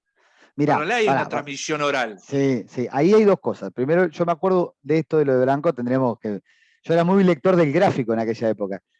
Branco, después del partido, después, dice que en un momento que entran a atender a no sé quién, no hubo alargue, no, Argentina le ganó en los 90. Le dan ahí un bidón. No sé quién está lesionado de Argentina, hacía mucho calor, estaban ahí, no sé por qué, jugaban de tarde, no sé qué, y entra a la sanidad argentina y dice que él pide agua y le dan, y que después de tomar esa agua se sintió mal. Eso dijo Branco. Y también está el mito del bilardismo, ¿no? Puede que le hayan dado algo, no sé, eso queda ahí. La cosa que también Müller pegó una pelota. Brasil erró unos goles increíbles y Maradona tuvo una genialidad y Canilla estaba inspirado y le ganó. Eso, eh, yo qué sé, queda ahí como recuerdo. Ahora, con respecto a la historia oral, hay mucha producción muy científica, y bueno, hay especializaciones. En Uruguay se está trabajando alguna cosa, por ejemplo, con la historia del movimiento obrero, a partir de la historia oral. Porque claro, el movimiento obrero, vos podés recoger boletines, volantes, viste que también hay prensa obrera, pero después hay muchas experiencias, las asambleas, yo qué sé, bueno, ¿cómo te acordás de las asambleas? Ahora hay un colega, un profe, Diego Dubreil, que está haciendo una historia del movimiento estudiantil de los 90, ¿no? Él le guardó mucha cosa, pero está haciendo testimonio. Ahora, esos testimonios vos después los filtrás por diferentes criterios, ¿no? Una cosa es la memoria, otra es, o sea, porque la memoria tiene una parte de imaginación sobre el pasado, porque vos te estás contando a vos mismo cómo lo viviste, pero te estás también, en cierto sentido, resignificando tu práctica, lo que te pasó, ¿viste? Sí, o nunca te pasó que te encontrás con amigos de la infancia, una misma anécdota que vos la recordabas de determinada manera y un amigo te Ya, dice, no, no era así, vos no fuiste para mirá, allá, vos en hay realidad un tal caso cosa. fascinante, que no sé si vos lo conociste, que todavía anda en la vuelta, creo que publicó alguna cosa nueva, de Tiscornia, que fue un preso político del MLN. Tiscornia, un personaje, un tipo muy interesante, además agradable, un crack, pero con cierto grado, no sé cómo llamarle, pero era muy meticuloso. Todo lo que estaba en el penal y logró de una manera muy, así como esas historias son re lindas, ¿no? Particular, de registrar día a día en hojillas de tabaco. Tenían como un almanaque, porque él decía, como no perdía la noción del tiempo, él llevaba todos los días, ponía, y anotaba cosas que pasaban en el penal. Fulano bajó a la enfermería, cayó Sultano, hoy cambió la guardia, no sé qué, no, ¿tá? Y guardaba las hojillas, tenía un sueco, ¿viste? De madera, la suela de sueco falsa, ¿no? Y cada tanto la sacaba. ¿Tá? Y dice un poco como contás, ¿no? Que estaban después, ¿no? Una reunión de expreso ahí, en un asado, charlando, y empezaron a discutir un asunto, porque aparte en el penal discutían cosas de política también, ¿no? Bueno, no sé qué, y alguien dice, no, pero fulano planteó tal cosa, y Mengano dijo, no, pero fulano estaba muerto, no, no estaba. Entonces dice, pará, dice el Tiscornia, yo tengo el almanaque, entonces fue a buscar, tenía todas las hojillas, y entonces empezaron, no, fulano estaba vivo, y ahí, claro, las memorias estaban, al final el loco terminó publicando el almanaque, es una edición re linda, ¿no?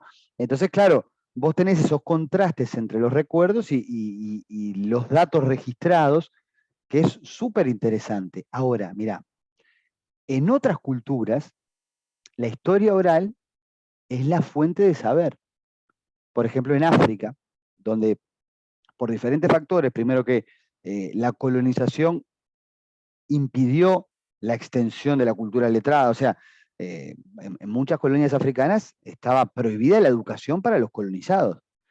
Entonces la forma de guardar sus memorias, ellos tienen algunos personajes que son tipo los guardianes de la memoria, que saben de. ¿Te acordás de esta historia? Sobre todo nosotros creo que lo hemos estudiado más con los clásicos griegos, eso.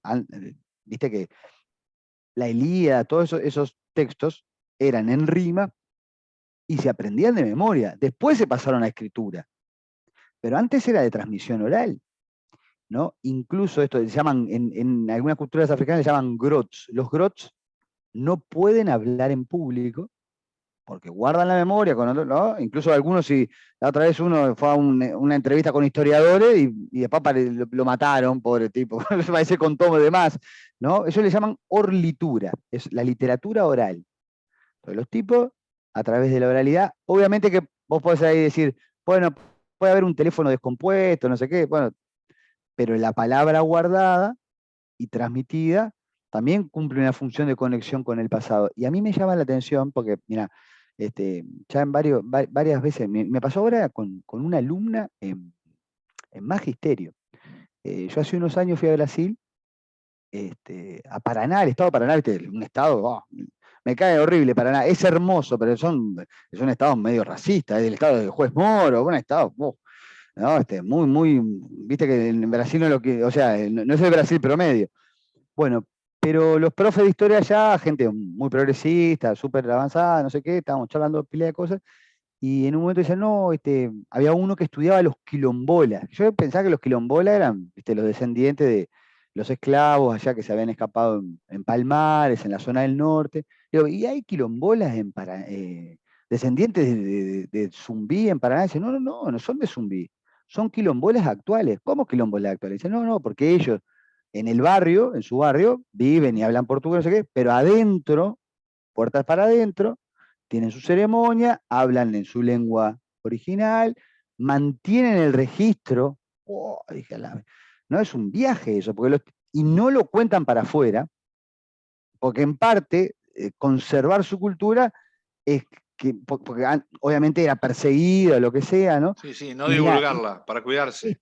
exacto, y este año hablo con no sé, estaba dando Historia de América ahí en el curso de Magisterio, y se acerca un estudiante y me dice, no, profe, yo le quería decir que bueno, qué bueno que está trabajando estos temas. Yo estaba contándolo de Palmares, porque yo soy de una religión afro, y entonces me empezó a contar, claro, yo no conozco mucho el detalle, ¿no? Pero bueno, me dice sí, además literal, ¿no? Me dice, el negro que me tocó a mí, él vino en un barco, es un viaje esto, ¿no? Pero claro, en su conexión espiritual, no sé qué, hay una transmisión. Dice, no, yo empecé a aprender palabras en suajili, creo que era, ¿no? Pua, ¿viste? Entonces, ¿qué pasa ahí? Sin duda que nosotros, desde una mirada científica, digamos, clásica, con el documento escrito, esto lo podemos llevar casi, bueno, es fantasioso, es mitológico. Con más cuidado, vos podés empezar a estudiar cómo son las transmisiones orales, qué patrones tienen, qué registran, qué conservan, ¿no? Y ahí hay una parte que también es digamos, es un asunto a estudiar científicamente, no es que va al Claro. No, oral, no es que es tenga menos secundario. valor o que tenga Exactamente, menos metodología detrás para su estudio, incluso su interpretación. Capaz que no estamos tan acostumbrados. Ahora exactamente. yo me acordaba de una historia que viví, esa sí la viví, con unos veteranos, ahí una comilona hace muchos años. Yo era un adolescente, creo. Me acuerdo que había parejas cuyos padres, o sea, abuelos nuestros, eran todos inmigrantes. Y me acuerdo que después de unos vinos, imagínate, ¿no? Sobremesa, después del asado, mucha gente había, no sé qué. Y una mujer, una señora, que podría tener la edad de mi madre, ¿no? Sesentona, por ahí, cuenta en aquella época y dice, bueno, mi padre en realidad no es García, poner el apellido, digo, para poner una... No es García. En realidad yo no soy García. Mi padre vino polizón en tercera clase y me contó, ya muriéndose, de que en realidad hubo un asesinato, ahí un homicidio en tercera clase en uno de los barcos, y mi padre, que venía de polizón, ve el documento del asesinado, ahí, tirado, lo agarra. Era García el asesinado. En realidad el padre tenía otro apellido.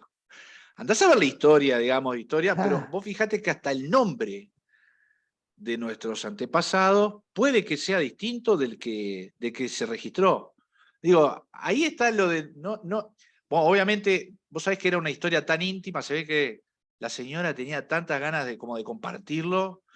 Obviamente lloró porque imagínate, me imagino lo que habrá sido para ella esa charla de su padre moribundo contándole su historia, digamos, ¿no? Como dejándosela, mirá, en realidad no somos García.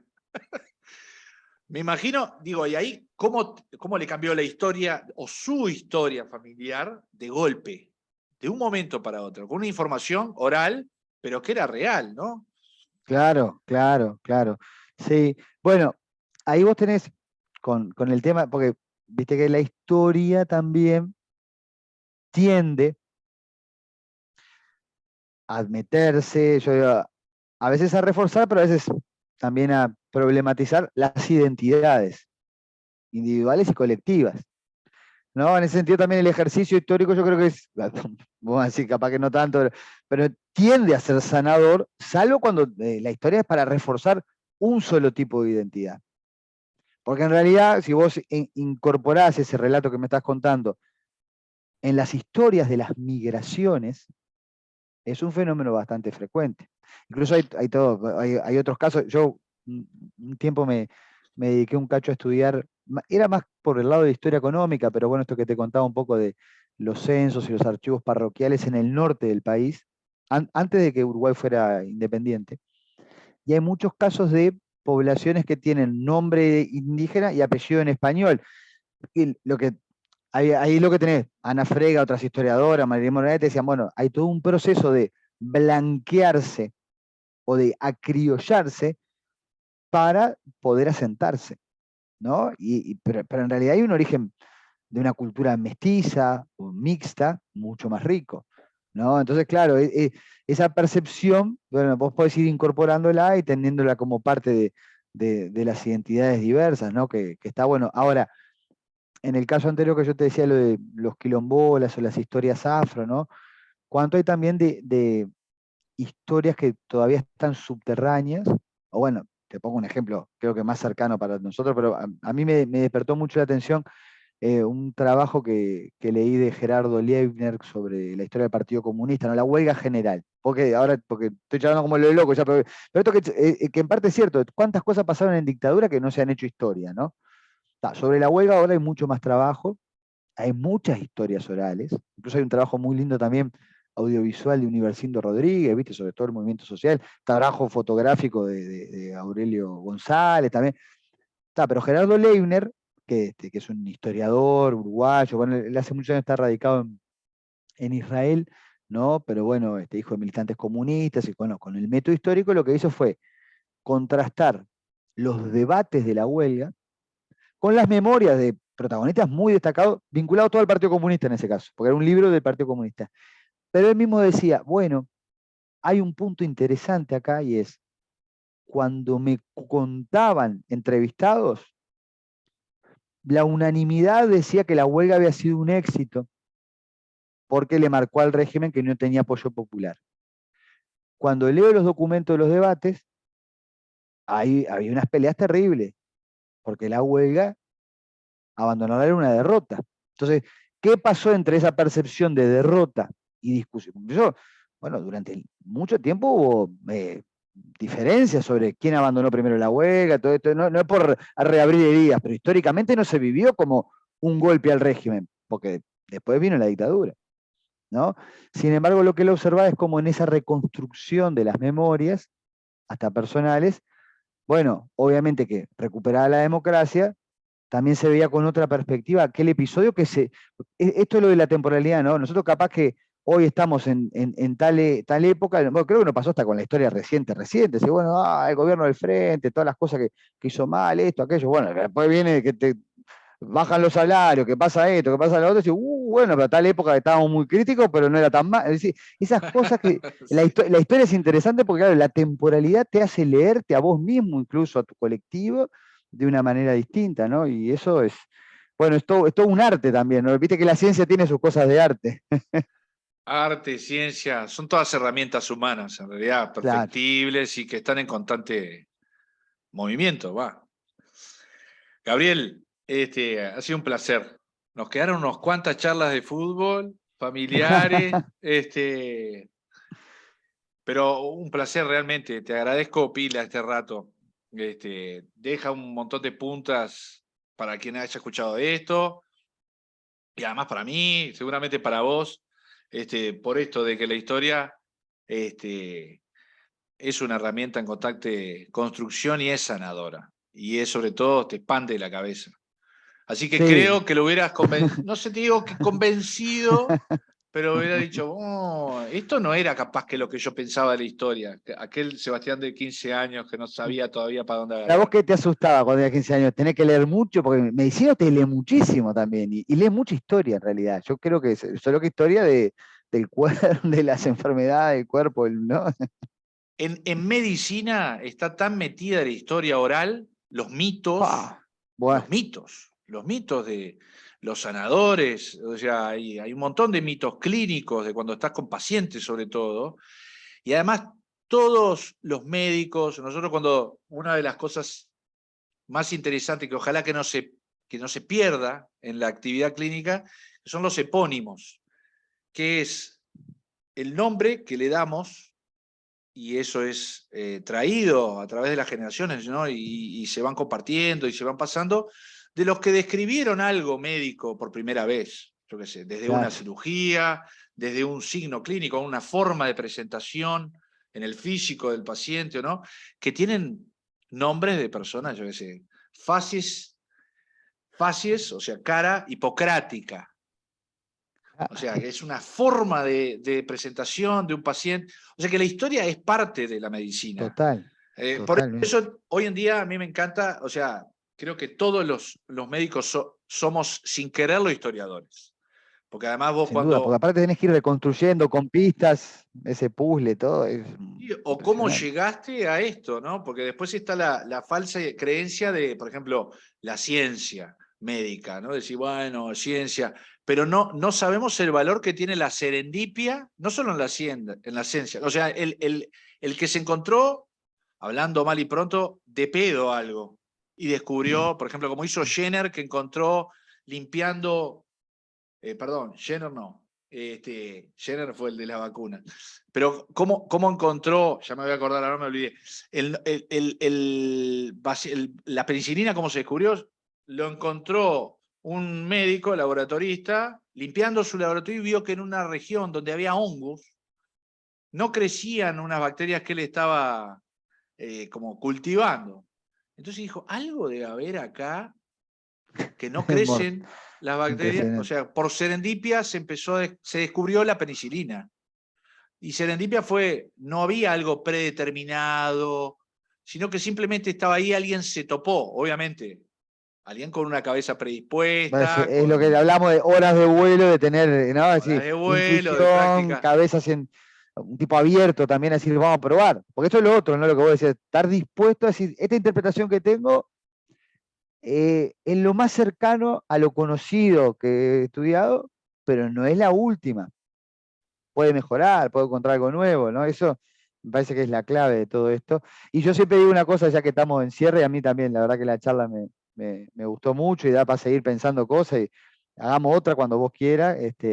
Pero mira, a mí me gusta mucho siempre recomendar un historiador que se llama Enzo Traverso, que todavía sigue publicando muchas cosas, y que hace un tiempo le preguntaron por esto de las violencias del siglo XX, las guerras mundiales, él sabe mucho también de los fascismos y del antisemitismo, y de, bueno, y las peores cosas también que pasaron, ¿no? Y él, porque vos lo tocaste y creo que recorrió en buena medida la charla, ¿no?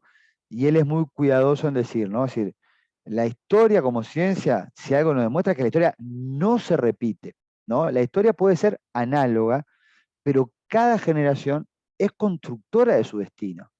La clave está en poder interpretar el tiempo histórico, y acá yo no cito un historiador, cito a un gran ser humano que alguno no lo quiere, pero yo sé que Fidel Castro, es decir, la clave para los revolucionarios es saber leer el tiempo histórico, ¿no? Que es lo más difícil, porque hay tanto, ¿no? ¿Cómo develamos El esa desafío. opacidad? Claro, pero bueno, hay que seguir en la ruta.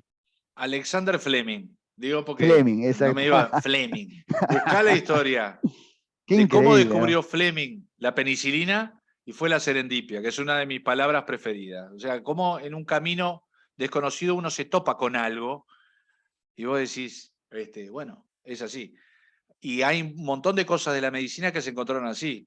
Por eso cuando Exacto. dicen, no, el método, sí, sí, es verdad, hay que tener método, hay que plantear hipótesis, hay que ir a refutarla, pero en realidad el valor que pueden tener las cosas, el azar y el tratar de hurgar la incertidumbre en la que vivimos para buscar la verdad, que nosotros lo podemos hacer en medicina y en ciencia médica, pero vos lo haces en historia, o sea que es una forma de abordar la incertidumbre del mundo, tiene un montón de puntos en común y me parece que la clave es como quedar con la cabeza abierta, realmente Exacto. abierta a redescubrirse, a refutarse, y que ahí no hay un fracaso, sino que hay una posibilidad, una chance de mejorar lo que haces. Totalmente. Bueno, pero yo siempre digo a los chiquilines cuando trabajamos temas de metodología, eso ahí llamas en el IPA, ¿no? Yo digo, eh, la clave de una hipótesis no es acertar, la clave es plantear un buen problema. Si yo lo refuto y después me doy cuenta que no, pero igual investigué, estoy produciendo conocimiento. Porque a veces se cree que el método es dar con la solución. No, bueno, pero esta hipótesis no se comprueba, pero avanzaste, ¿no? En conocer más cosas. Y bueno, eso no, me Bueno, parece que es el como el avance vía espíritu científico. negativa, o sea, de saber lo que no es, que bueno, este no es el camino, es clave en realidad para Totalmente, avanzar. Aunque en total. principio nuestra mente como positivista, ¿no? Es que solo vale el hallazgo positivo. El Pero en descubrimiento realidad, sería el eureka, ¿no? Y a ver, no, también ir no. probando, porque así te va a pasar que por lo negativo, después que lo de la serendipia, en parte es estar predispuesto a esa creatividad científica, que es clave, ¿no? Te mando un abrazo, Gabriel. Ha sido un placer. Vamos Igualmente, vos. arriba. Arriba.